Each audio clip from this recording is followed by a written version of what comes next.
There is a specific kind of horror that comes from being told you are safe while you can feel the walls closing in. For over 20 years, fans of the original animated series have used the phrase "there is no war in Ba Sing Se" as a lighthearted meme, but the latest leaks from the Netflix production of Season 2 suggest that we aren't getting a meme this time.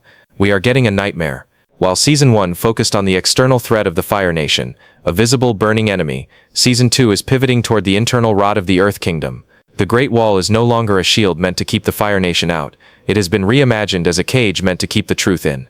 This structural shift in the narrative transforms the show from a high fantasy adventure into a gritty, psychological political thriller. The scale of the sets we've seen in the leaked production photos suggests a city that feels claustrophobic despite its massive size, utilizing shadows and narrow alleyways to emphasize that someone is always watching. The brilliance of this adaptation choice lies in the unswippable nature of political intrigue. Viewers who grew up with the original show are now adults who understand the nuances of systemic corruption, and Netflix is leaning into that maturity. By framing Ba Sing Se as a city of secrets rather than just a destination, the showrunners are raising the stakes for Aang and his friends. It's no longer just about mastering the elements, it's about navigating a society where the truth is a crime. This version of Ba Sing Se isn't just a refuge, it's a social experiment conducted by the elite to maintain a status quo that has already failed. When Aang walks through those gates, he isn't finding an ally. He's walking into a trap that has been set for decades. If you look closely at the leaked designs for the Dai Li uniforms, you'll notice a significant departure from the bright greens of the animation. The live-action uniforms are muted, utilizing heavy leathers and deep obsidian-like stone accents. They look less like soldiers, and more like a secret police force from a 1940s noir film. This visual choice tells us everything we need to know about their role in Season 2. The Dai Li are no longer just earthbending guards, they are the architects of silence. They operate in the periphery of the frame, moving with a calculated, terrifying synchronicity that suggests they aren't just trained, they are programmed.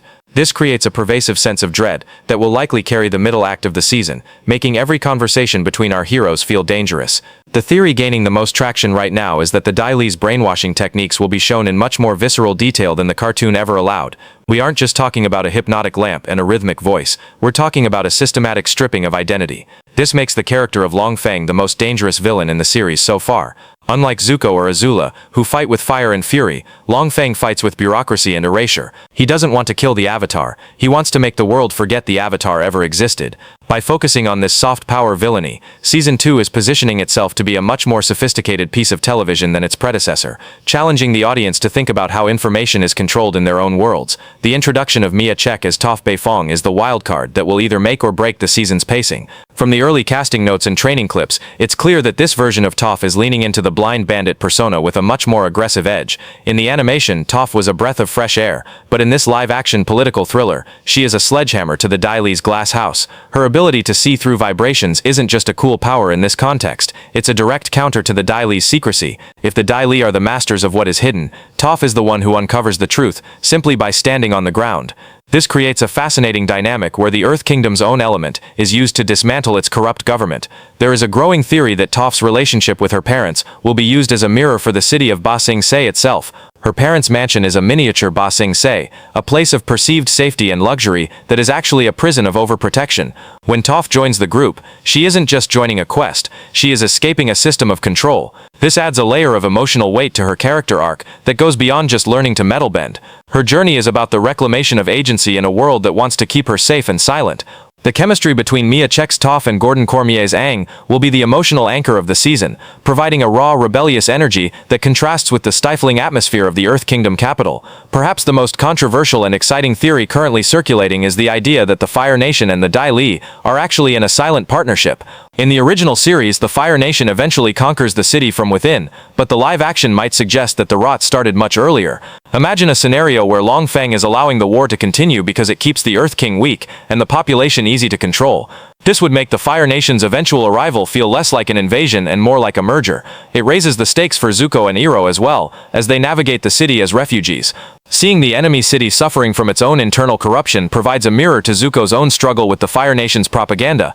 This Fire-Earth Nexus theory would explain why the Fire Nation hasn't burned the city to the ground yet. They aren't waiting for a comet, they are waiting for the city to eat itself. This adds a layer of complexity to the global conflict, moving away from good versus evil and toward oppression versus liberation.